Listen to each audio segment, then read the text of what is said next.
그런데 문제는 과학을 하는 우리는 사람이기 때문에 우울해지기도 하고, 그래서 아침에 면도도 제대로 하지 않고 침대에서 일어나는 것조차 힘들었다. 그때 그 감정은 엄청난 그 평온함이었다고 하죠. 네, 안녕하십니까. 오늘도 대학원 관련 얘기를 한번 해보려고 합니다. 원래 대학원 관련 얘기를 하려고 했던 건 아닌데 저번 영상을 만든 김에 오늘 하나 더 만들어 보려고 하고요. 그래서 무슨 영상을 만들어 볼까 생각을 하다가 제가 대학원 초기 때 도움을 많이 받았던 영상, 테드톡 영상이 있습니다. 그 영상을 한번 소개를 해보려고 하는데요.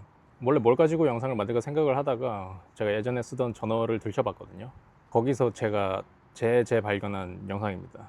이게 왜 재발견이냐면, 예전에 한번 이 영상을 보고 감명을 받았다가 한참 뒤에 까먹고 있다가 다시 제가 발견을 했거든요. 그래서 다시 보고는 또 영감을 받았다가 까먹고 있다가 지금 또 다시 발견한 겁니다. 그래서 재발견인데, 이런 영상은 항상 이제 시작하기 전에 말씀드리지만은 제 개인적인 생각이고 저에게 도움이 됐던 영상이기 때문에 모든 분들에게 도움이 될 거라고 확신할 수는 없습니다.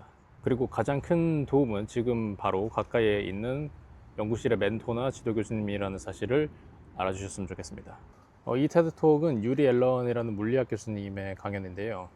이 영상을 본 지가 한 10년이 넘은 것 같습니다. 지금도 여전히 현직에 계시는 것 같고요. 그분이 톡에서 이런 말씀을 하십니다. 연구를 진행을 하는데 연구를 시도하는 모든 방향이 다 막혀 있는 것 같았다. 자기가 세웠던 기본 가정들조차 모두 다 부정당하는 느낌이었다고 말합니다.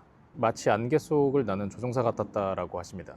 그래서 아침에 면도도 제대로 하지 않고 침대에서 일어나는 것조차 힘들었다고 하죠. 심지어는 대학의 정문조차 통과할 자격이 없는 사람처럼 느껴졌다라고 합니다. 왜냐면 우리가 과학책에서 배웠던 뉴턴이나 아인슈타인 같은 위대한 과학자들과는 자기가 너무 동떨어져 보였기 때문이라는 건데요.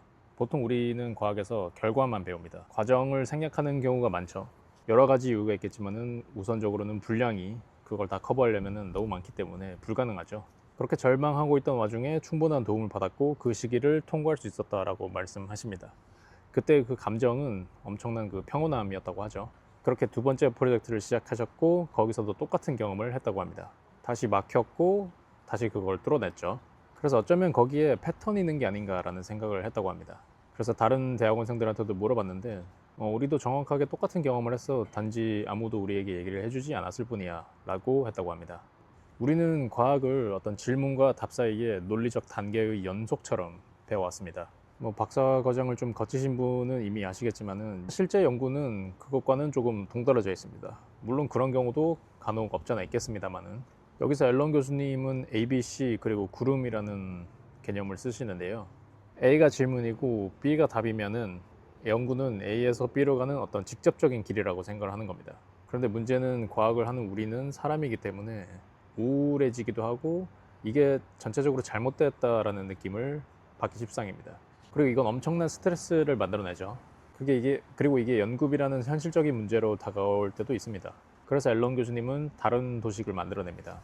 그 새로운 도식은 A라는 질문에서 B라는 답으로 찾아가는데 실험이 계속 안 되는 과정을 반복하면서 어떤 구름 속에 갇히는 겁니다. 단지 실험이 안 되는 것뿐만 아니고 거기서 어떤 좌절감이나 우울감을 느끼는 상태가 되는 거죠. 구름 속에서 일주일을 보낼 수도 있고 한 달을 보낼 수도 있고 1년을 보낼 수도 있고 평생을 보낼 수도 있습니다. 하지만 조건이 갖춰지면은 구름 밖을 내다볼 수 있는 기회가 생기기도 하죠. 그 새로운 답은 바로 이제 C입니다. 그래서 우리는 새로운 답인 C로 향하기로 결정합니다. 그렇다고 해서 여전히 실험이 잘 되는 건 아닌데 어떻게든 그쪽으로 도달하게 됩니다. 그러고 나서 우리는 모두에게 그 과정을 알리게 되는데 막상 발표한 논문은 이렇게 읽히죠. A에서 C로 바로 갔다. 물론 이거는 소통을 위해서 아주 훌륭한 방식입니다. 하지만 실제로 우리가 밟았던 경우와는 큰 차이가 있습니다. 많은 경우에 이런 현상은 발생하고 그렇기 때문에 구름은 연구의 본질적인 일부가 되는 거죠. 물론 B가 쓸모가 없는 게 아닙니다. B라는 것도 A에서 출발을 하기 위해서는 반드시 필요한 겁니다. 하지만 C는 언제나 B보다는 흥미롭고 더 중요한 경우도 많죠. 어쩌면 C가 B보다 더 깊은 곳일 수도 있습니다. 그렇게 유리 교수님은 그 구름이라는 단어를 알게 된 것만으로도 연구실의 분위기가 많이 바뀌었다고 하죠.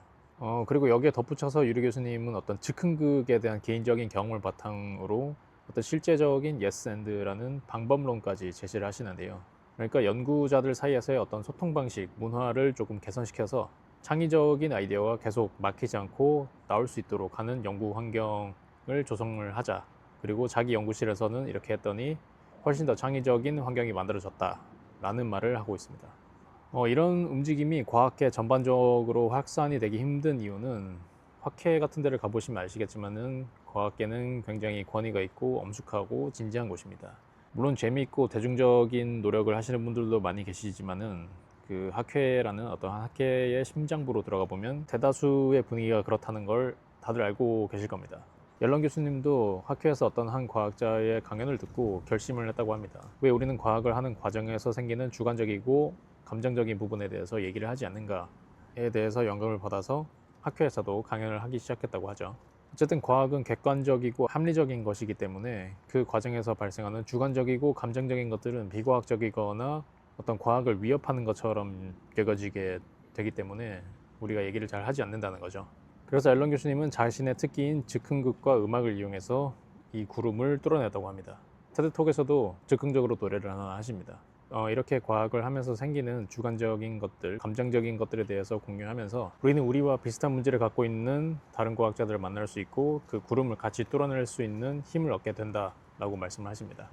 저도 학위 과정 중에 이런 얘기들을 터놓고 할 수 있는 동료들이 많이 있었습니다. 그분들 덕분에 저도 여기까지 올 수 있었던 거거든요. 저는 그리고 이게 비단 과학계에만 해당된다고 생각하진 않습니다.